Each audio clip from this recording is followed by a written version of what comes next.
Who the FK is this guy? Defense world reacts to Trump's surprise Pentagon pick. President-elect Donald Trump's Tuesday night surprise pick of a conservative commentator and television host as his Pentagon chief shocked Washington, which had expected the nominee to be a seasoned lawmaker or someone with defense policy experience. National security officials and defense analysts had braced for surprises from Trump after experiencing his first 4 years in office. But even grading on that curve, they say the announcement of Fox News host and decorated Army veteran Pete Hegseth caught them totally off guard. Trump puts the highest value on loyalty, Eric Edelman, who served as the Pentagon's top policy official during the Bush administration, said in an interview. Some text goes here. It appears that one of the main criteria that's being used is, how well do people defend Donald Trump on television? Some text goes here. Who the fuck is this guy? Said a defense industry lobbyist who was granted anonymity to offer candid views. The lobbyist said they had hoped for someone who actually has an extensive background in defense. The pick will do little to quell fears inside the Pentagon and beyond that Trump, who jousted with his own defense secretaries, plans this time to install a loyalist who will unquestioningly carry out his policies. Trump's campaign trail rhetoric has primed fears that his second term could see a swift and divisive overhaul at the Pentagon. Trump's return is expected to bring a collective rollback of Biden administration policies, likely reinstating a ban on transgender troops, ending abortion travel policies, reigniting battles over bases named for Confederate figures, slashing diversity programs and the use of troops on U.S. soil against civil unrest and his political enemies. Late in his first term, Trump also ordered the pullout of thousands of U.S. troops from Germany, something the Pentagon was unable to accomplish in the short amount of time he had left in office. Hegseth's selection drew immediate backlash from veterans group leaders who opposed him when he was floated for Veterans Affairs Secretary during Trump's first term. He is a former executive director for Vets for Freedom and former CEO of Concerned Veterans for America, a group advocating for outsourcing of healthcare for veterans that was funded by the Koch brothers. Some text goes here. Hegseth is undoubtedly the least qualified nominee for SecDef in American history. And the most overtly political. Brace yourself, America, Paul Rieckhoff, founder of Independent Veterans of America, said in a post on X Tuesday night. Rieckhoff said he had believed that Hegseth, a highly effective and ferocious media, culture and political warrior for MAGA, and beyond loyal to and trusted by Trump, would be Trump's pick for chief of staff or press secretary. Very Trump, another industry lobbyist said. I'm sure they vetted him.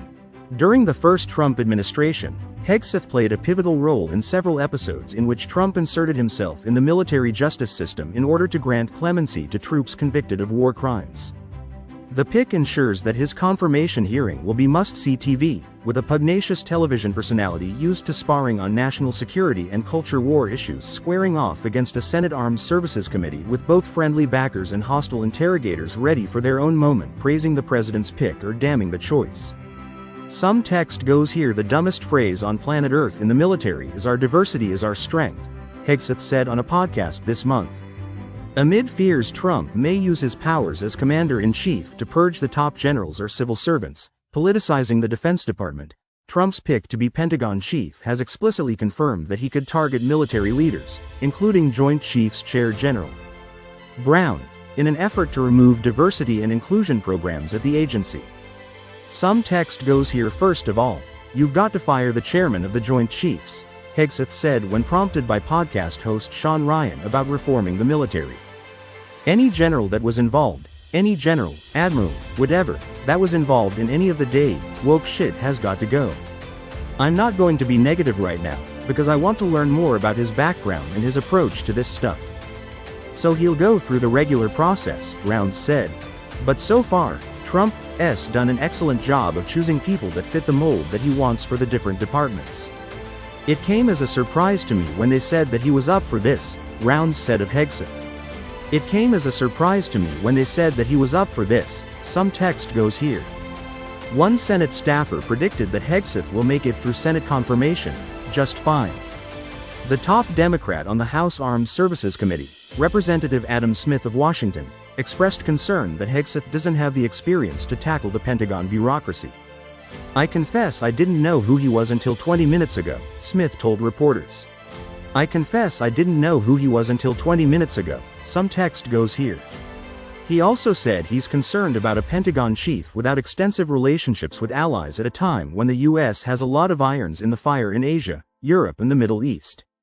I see no evidence that this person has relationships whatsoever with our overseas partners, Smith said.